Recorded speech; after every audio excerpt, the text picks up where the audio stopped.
Welcome to the Early Wedge Tuesday Best Bet Show. I am your host, Eric Cohen. How about this show? We've been on for 2 weeks already? We are dropping winners left and right. I'm not dropping winners. The other three guys are dropping winners left and right. Let me tell you what we did last week. Matchups, 6-1. We're plus 6.4 units. The only one that lost is when C and I went head-to-head on Top Canadian. I had Corey Connors that hit. So we'll give him a pass there. Otherwise, undefeated there. Patrick nails the Live Hong Kong winner, Sergio Garcia, 25-1. He was on my fade list. Of course, Patrick hits, no surprise. But then the big story last week, the Puerto Rico Open, Jason and Sia, Carl Phillips at 70-1. How about that? Guys, way to go. Let's bring him in right now. Let's celebrate our wins. We have the host of the Early Edge every Monday through Friday, 10 a.m. Eastern, Sia Najad. We have the renowned golf expert, who tells, by the way, the best stories. I can't wait for story time later in the show. It is Jason Sobel. And then we have Mr. Scratch Golfer himself, straight from Ponte Vedra Beach, formerly in Tucson in the last week. It is Patrick McDonald from CBS Sports. Patrick, we'll start with you. Tell us, Stuart Sink, how did it go last week at the Cologuard Classic?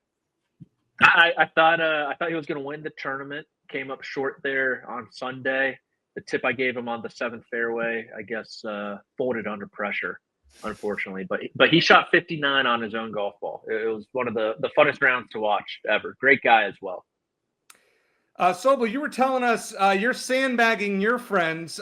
You come out, tell everybody what you did before this show today, how impressive that is. No, man, I ain't talking about that at all. We're keeping this private between us.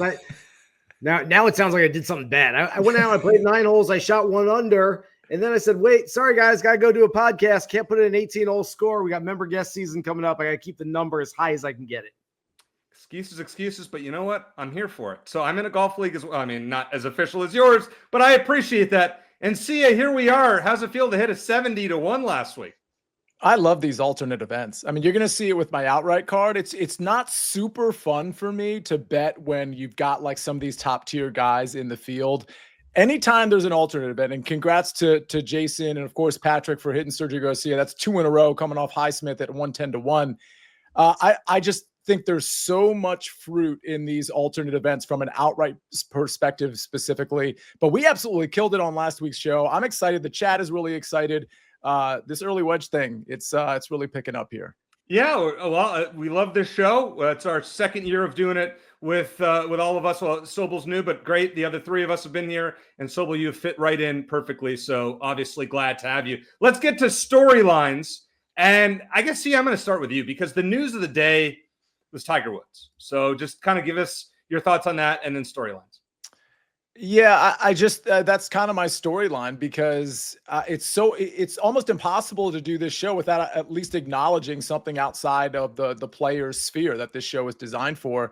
Tiger rupturing his Achilles. I think we all kind of and maybe I don't need to comment too much. We all internalize these things pretty much the same way. But we didn't think Tiger was going to be super competitive necessarily over the next couple of years or this year. But just seeing him at TGL, seeing him laughing it up with now Patrick's best friend, Max Homa. That interview was so unbelievable. It was really, really good. Go and find that interview. It was really good.